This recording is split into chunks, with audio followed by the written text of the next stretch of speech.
Yep. So, welcome everyone to this week's episode of the Get Good stream. So, as always, I'm Zystral. I'm joined by Toku, and this week we have the very special guest, DifferentFight. Hello, hello. So, as you can probably imagine, DifferentFight's here, which means we have to be talking about DPolice. And in particular, I want to talk about Dainexus because he's basically a brand new deck. So all the other decks in Stargate Booster, they've just been like improvements, improvements to Gallop, improvements to Victor. But Dainexus is just completely from scratch. And I want to talk about that because I think it's a very interesting take. Especially given how, up until this point, the D-Robot Archetype was just, coin flip, sack grade 3s, punch your opponent in the face really hard. Whereas I feel like this build is... Like, having played this build myself now, I actually, feel a big affinity to it. Because it feels a lot more like the sort of deck I would enjoy. So, before we begin, there's a link to... If you joined us from Facebook, there is a link to DifferentFight's deck profile that he put up just a few minutes ago. So please check that out, either, whilst we're talking about stuff here or after the stream. It's a very exhaustive deck profile and it teaches you a lot. So I think I highly recommend that. A solid half an hour. Yes, just chock full of content as well. So yeah, there's a lot of important stuff covered there. We'll cover the important stuff here as well, but there are some bits and pieces that might not seem ultra obvious, or some card effects that we might not explain, but they'll all be shown on his deck profile. So definitely check that out at some point. Yep. Anything else you want to say? Any self promotion before we get started? Check out Cardfight Vanguard. They're pretty good. I like what they do. Yeah, they're alright. And almost at 100 subs, PogChamp. Nice. Chat spam PogChamp. But yeah, no. I'm also excited to talk about the deck because I think like a lot of people, I went in with zero expectations and I was just amazed by everything that was going on. So yeah, I'm quite excited to talk about it as well. Yeah, I think initially when people saw Dainexus, they were like, "Oh, this was not the Die Kaiser, Die Robo stuff that I wanted." But it's not the Chat Sauvage. Yeah. But because maybe hopefully it's some kind of break ride stripe with triple guard break instead this time. But I still think the deck has its own separate engine which works very fluidly and is actually very enjoyable and seamless to watch. Yeah. Alright then, so without further ado, let's get into it. So this is the deck I've built in Tabletop Simulator, and it's basically taken straight from the deck profile video. So DifferentFight gave this to me a few days ago just so I could build it and experiment with it. So he goes over in the deck profile, but I'll just go over it really quickly here. The important new cards to be aware of is this grade 1, which is Die Raptor. He's the top 5 mill grade 3s, get power, maybe draw a card. We've got 3 copies of Die Supporter. She's the new Stride Fodder, really solid card.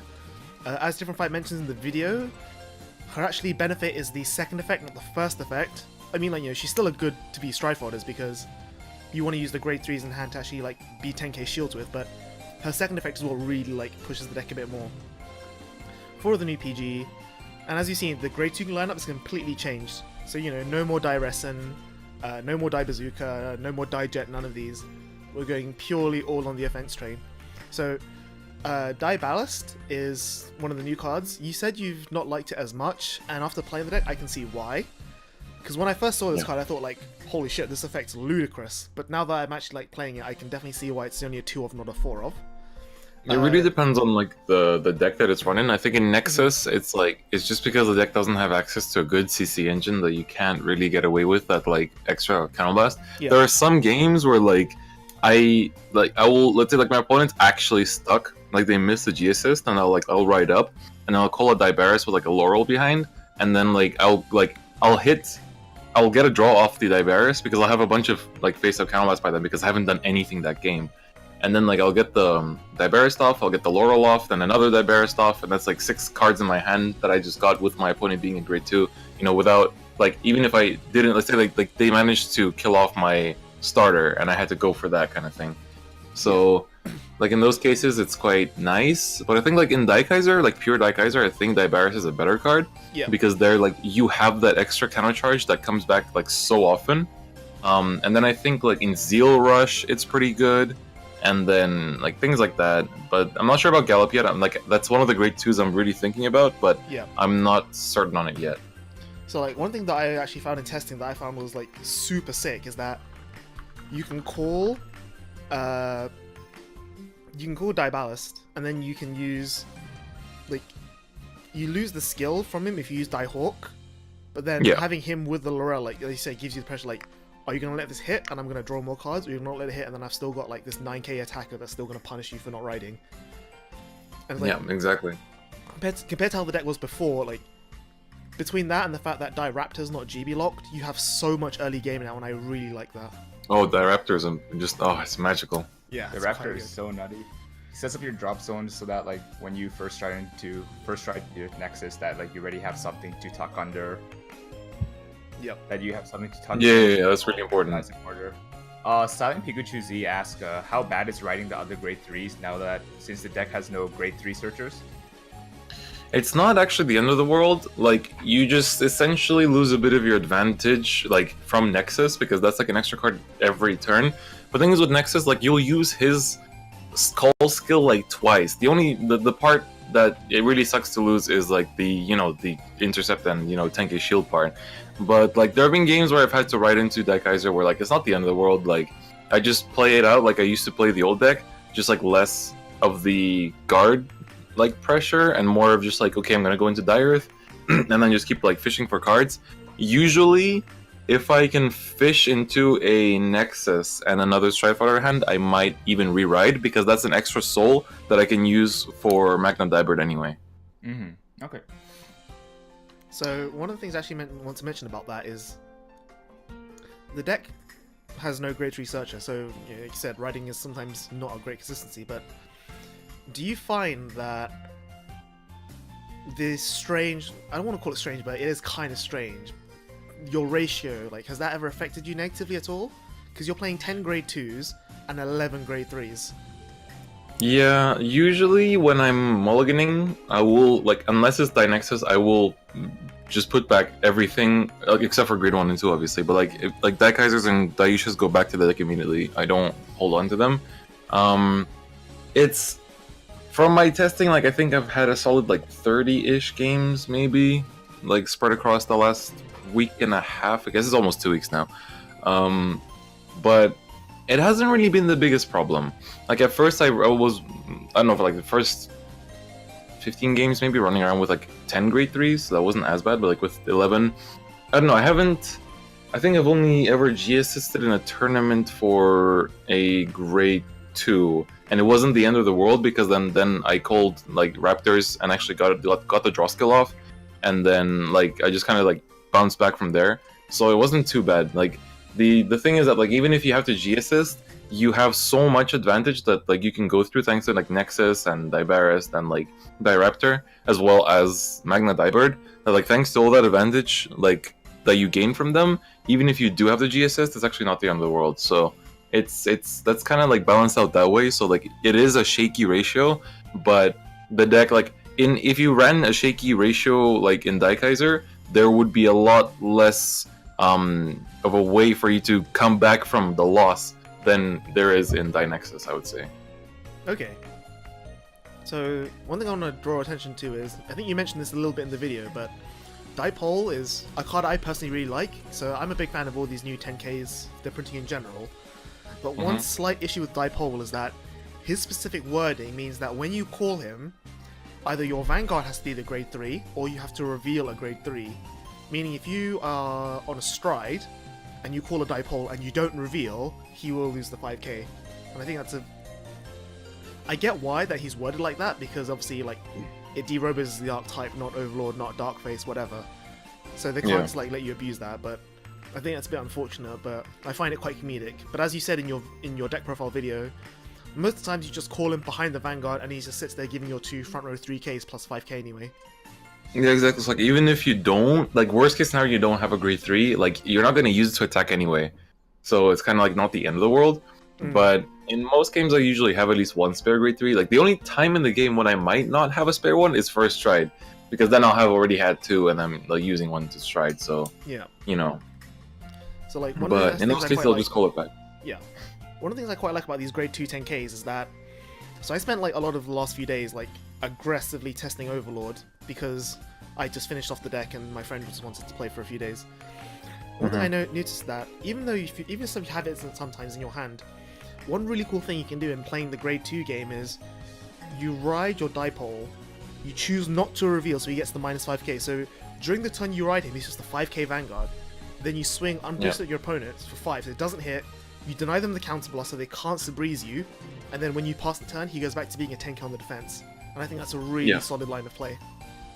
Yeah, that's something that, like, I remember there was the people were talking about, like, how long does that minus 5k last, and, like, the conditions for it, and, like, I also realized that, like, it's actually a pretty interesting way to deny damage, but, yeah, like, it's sort of interesting. Like, I also really like these new 10ks, because, like, you know, they noticed that players were playing 10k vanilla, so they're like, well, we might as well, like, slap skills on them, I guess, and so, basically, every clan is getting them now, so I think it's a pretty cool thing, but, yeah. That's an interesting thing you've pointed out.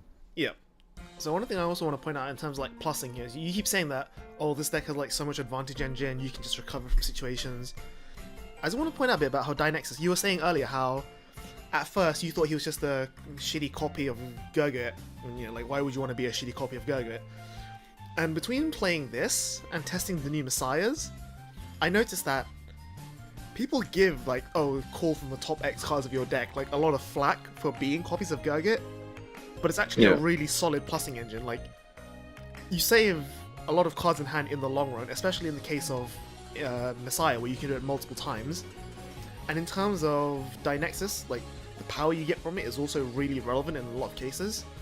So, like, I'm taking back what I used to say in that being a copy of Gold Paladin is no longer a bad thing. No, it's definitely not, because, like, you can't just give everything deck search either, because that gets a little bit ridiculous. So I think that selective superior calling is usually fine. It's better than top deck superior call after all.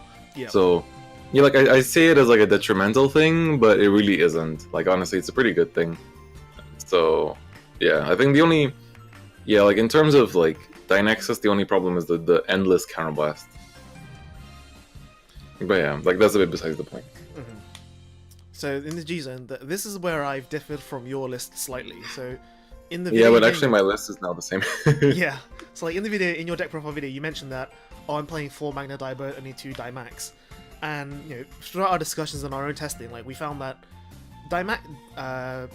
Magna Diabird is a really good card, and you know you've told me that you second strided it sometimes as well, like the second pair. But yeah.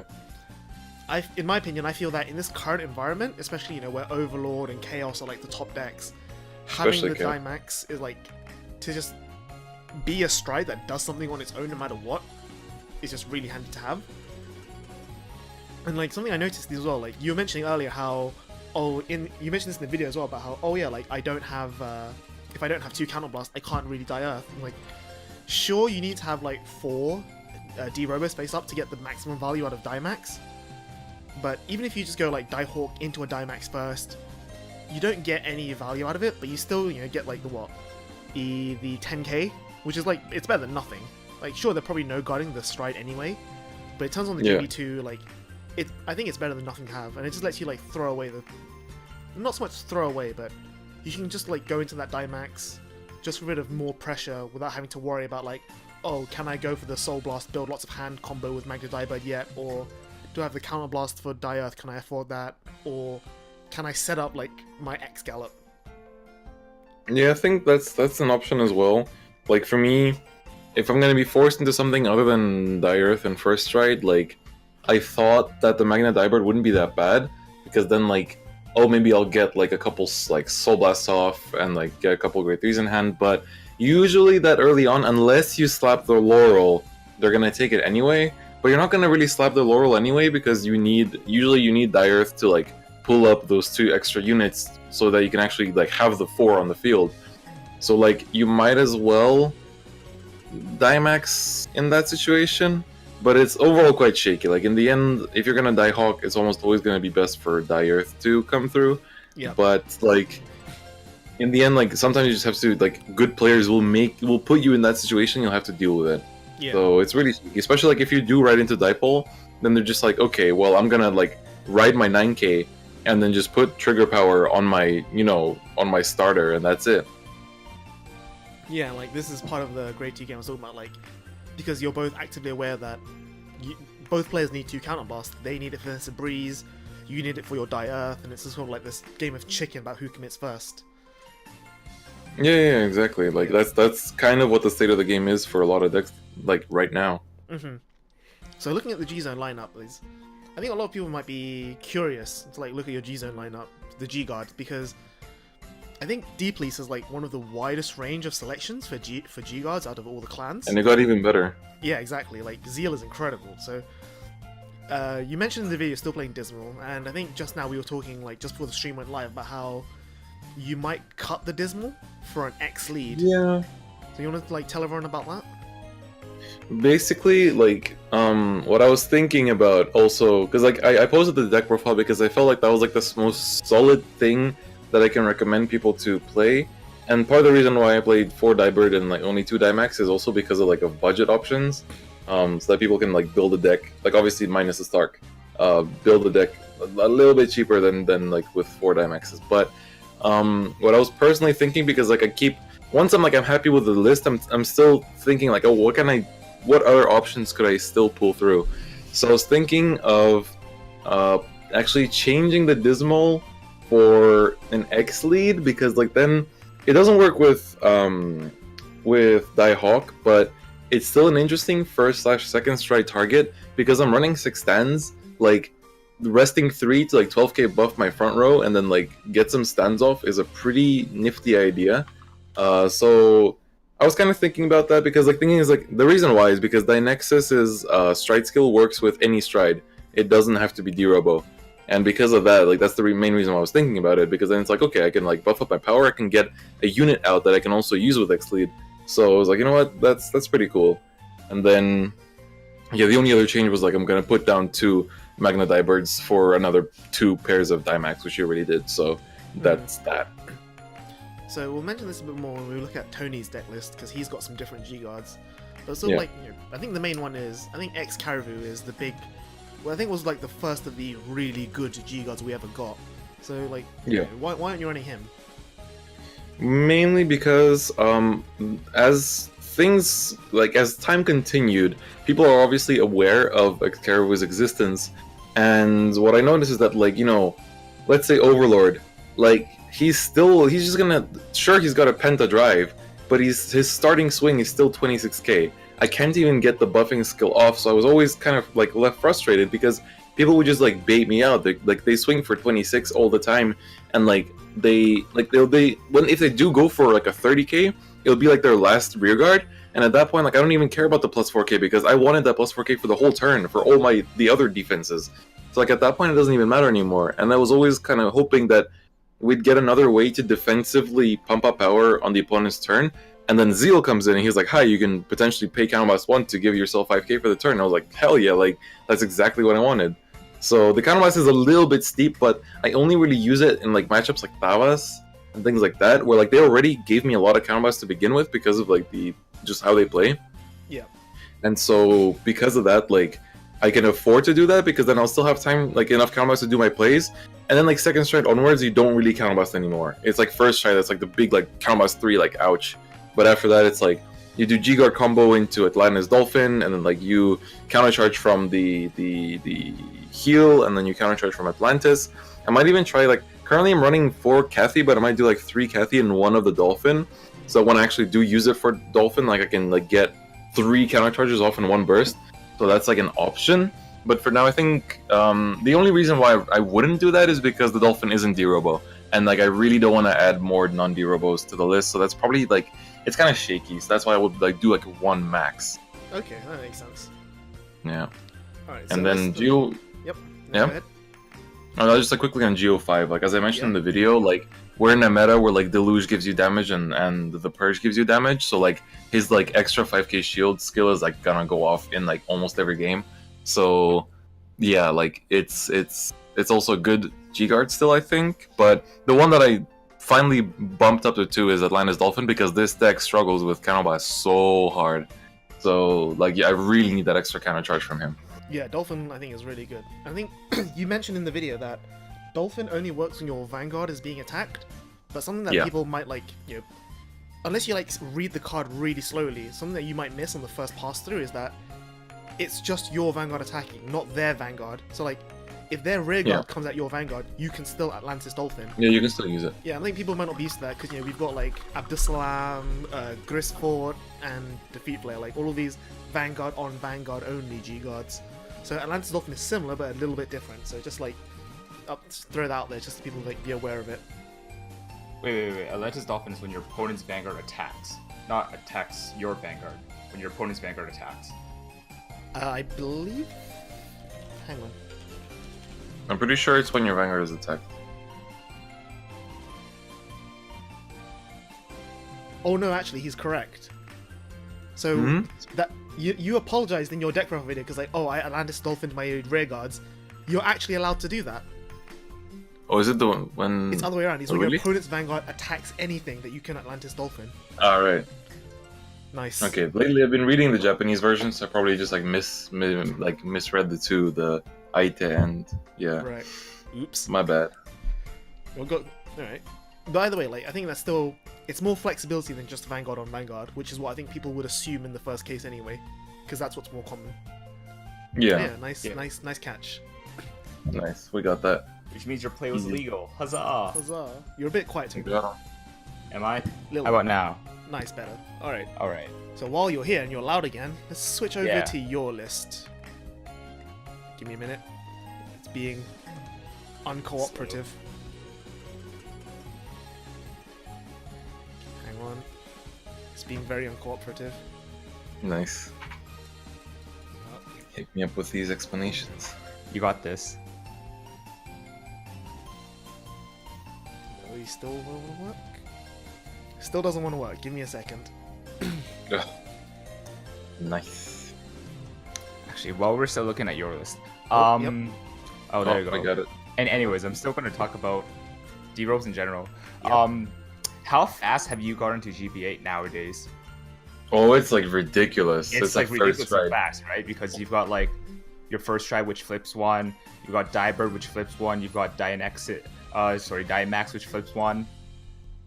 And then Atlantis, which is usually my first G-Guard I go into, that flips Yeah. one as well. Do you actually find that like the moment you can GB8, you'll go for the GB8 kill? Only if they're on 5, or like I know that they're like if there's 3 PGs in their drop, then I'll do it even if they're on 4. But otherwise, I'll wait till they're at 5 because like 136 is pretty cool, but if they can no guard it, it's not that cool. So yeah, that's kind of like the problem with it.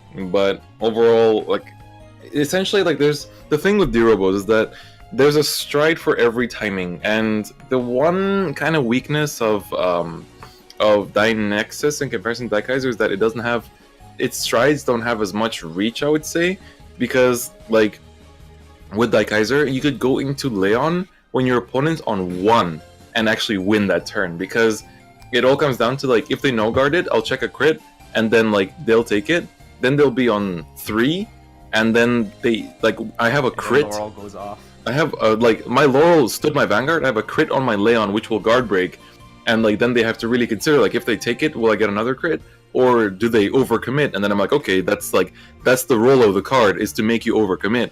So like it's like win-win for me. So yeah, like Dainexus doesn't have that kind of like I could win even if you're on first damage kind of thing. But yeah, that's like one thing that like I'm still gonna like I think now when I like finally I'm happy enough with Nexus and I'm done with Gallop, I'll go back to Daikaiser and then just like play around with it some more, because I think like it's actually still a good deck, because it just like answers matchups in different ways, and in the end it's still the deck that I think feels best in my hands, but I'll see about it. Alright. Now on the Daikaiser, so we know that there's a cross-ride Daikaiser. Yeah. Have you ever considered using Daikaiser with Dai Supporter to pop in the cross-ride target for the cross-ride? I mean, yeah, that is a thing that you can do, and like basically all the way through 2017 after Domination came out, I started playing one copy of the Cross-Ride Daikaiser just to like make numbers with Excalibur. So now like especially with the new Zeal G-Guard, like that's even better. So yeah, like that's definitely a really nice thing. It kind of like adds to the like I guess you can say consistency of it, if you can call it that. But yeah, that's definitely like a thing that you can do. It's quite nice. Alright, so let's move on to Tony's list. So we've got that up here now, and you can see the very first difference is the difference in triggers. So you've Yeah, gone I'm for a going rainbow lineup. What's up with this? I've gone rainbow, and I've also basically I have the draw triggers because I think draw triggers are like the best to throw down on the board alongside the Diehawk stride skill. They're just the lowest, how to say, commitment. Because like sometimes you don't want to like call your other cards because those are pieces that you want to have on the board after you Diehawk, so you can attack with them. So the Die Blooms are there just as like a low commitment call. They're also there as like Jigen Robo name that you can soul in.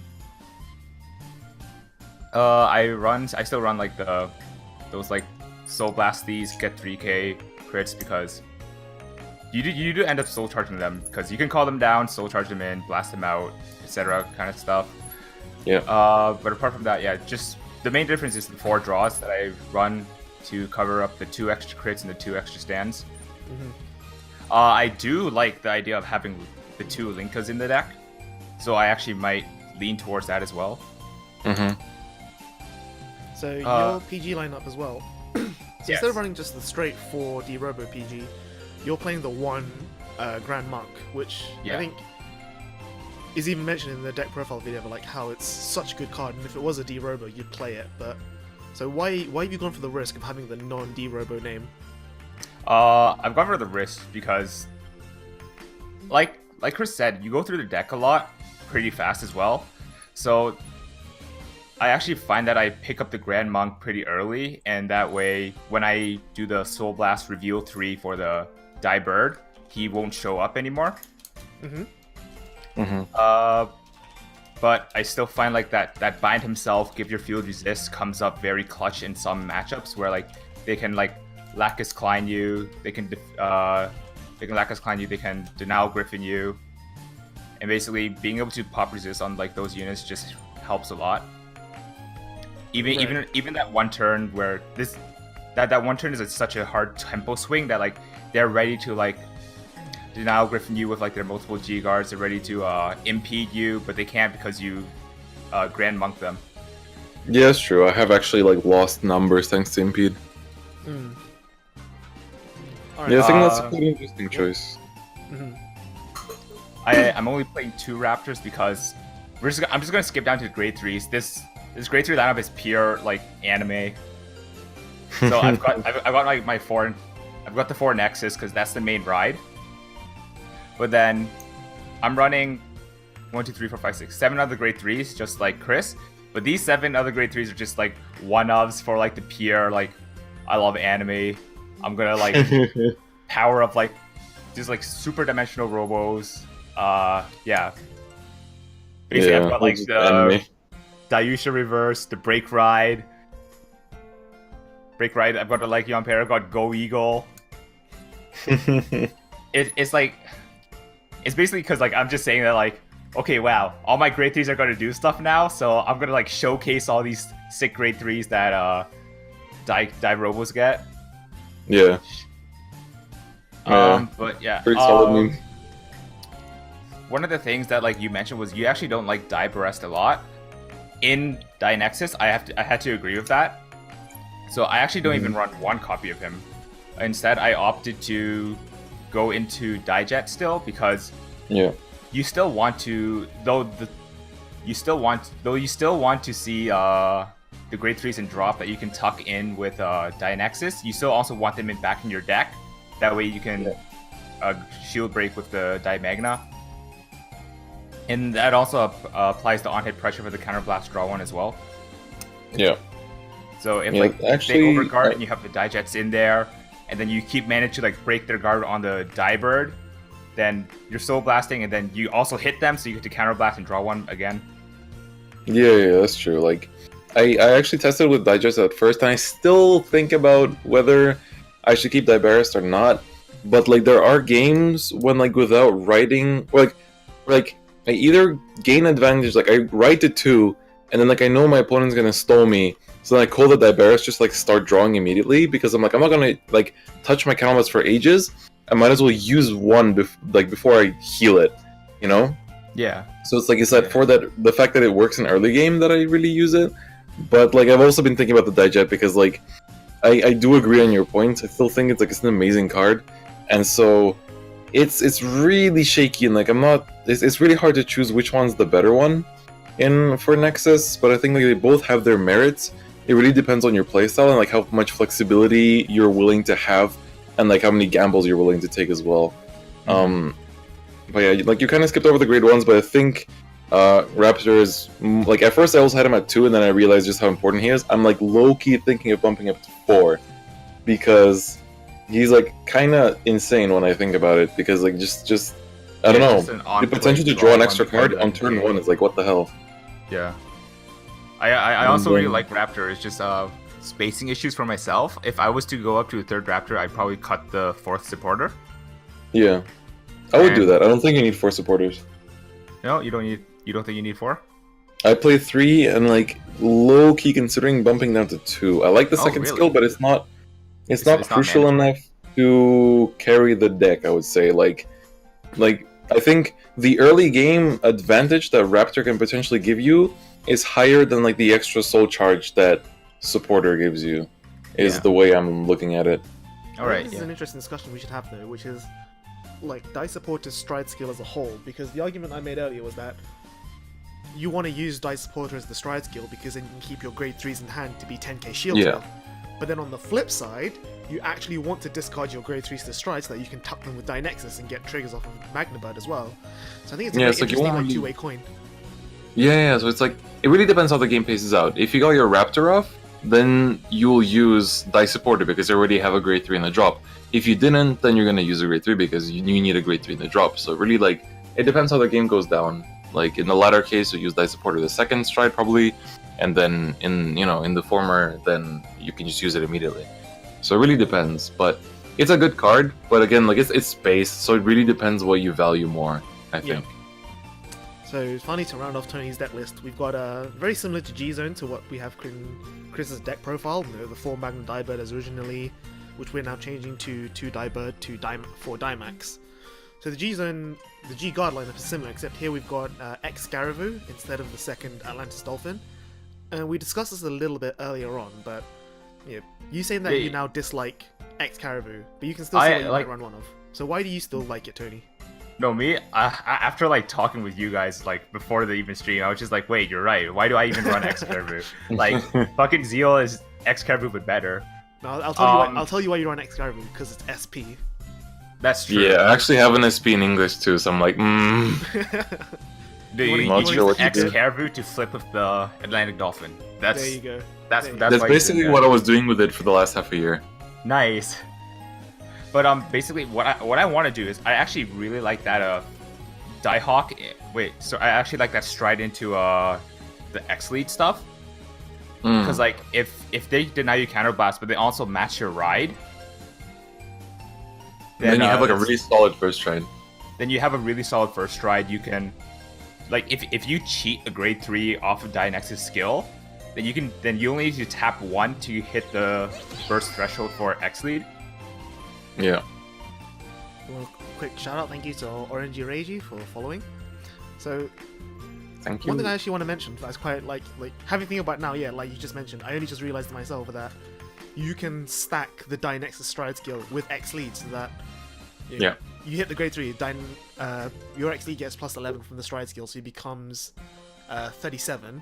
Then you got your rest units to get 4k, so he becomes like even more 12 on top of that, so like 50k on the first stride. And like you said, like sure, your opponent's probably gonna no guard your first stride anyway, but that's still like really sick to have in case they do want to guard it for whatever reason. And I think like we're playing them stands though. Yeah, so you're good anyway. Yeah, the only problem is that like I don't know where in Japan I can get an X lead, so I might have to hit up Shaka Shaka tomorrow and be like, hey, y'all mind if I borrow one? So a quick question from the chat. Phantasmic Blue says, if Diebird retires a perfect guard, does the perfect guard on your Vanguard cannot be hit still apply? And the answer is yes. So it's different to like the normal guard breaks in D-Robos because it doesn't actually...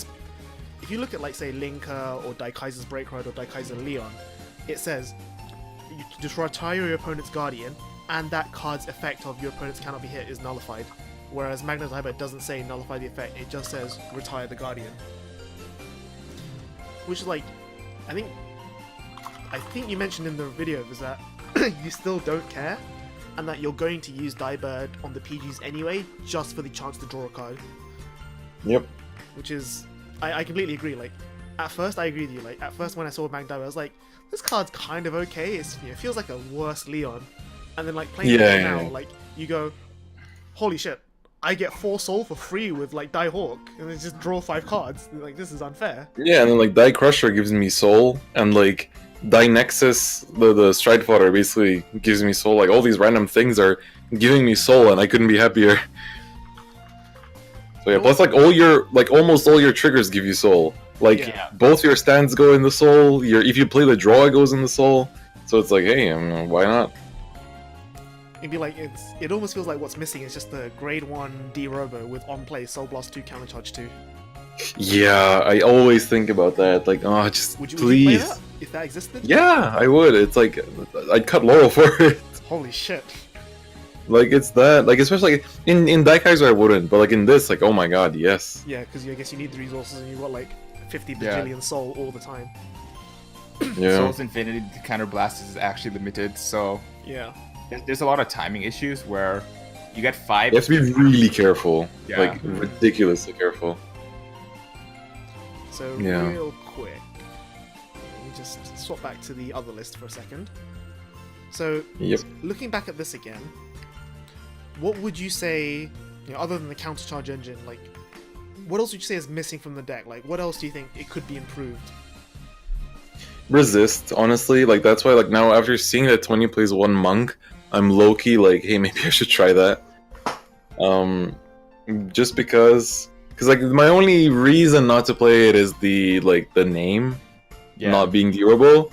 But I'm like, what if I put Linka down to 1 and play another crit or something? Wow. I don't know, like I'm just like thinking of like random things to do, but I really kind of like want to try the 1 monk now, because in the end it's like resist that hurts it. Like the fact that we don't have like basically any resist that hurts it. And like I understand why Busher didn't want to give us an unlocker. I'm still salty about it, nevertheless, but like I understand why. Because like we have enough strides that can do things on their own, like without the need of an unlocker. Yep. Unlike something like Victor, where like it really needs field unless it's Victoplasma. So yeah, like I get it, but I'm still salty. Man, can you imagine if we had a D-Robo crit that was a Nutrient Angel clone? I mean, Blau's got it. Yeah. Yeah, Blau got to still set. How unfair. God damn. Yeah. Like in the end, it's like meh. Yeah. Alright, let's jump into some games. Yeah.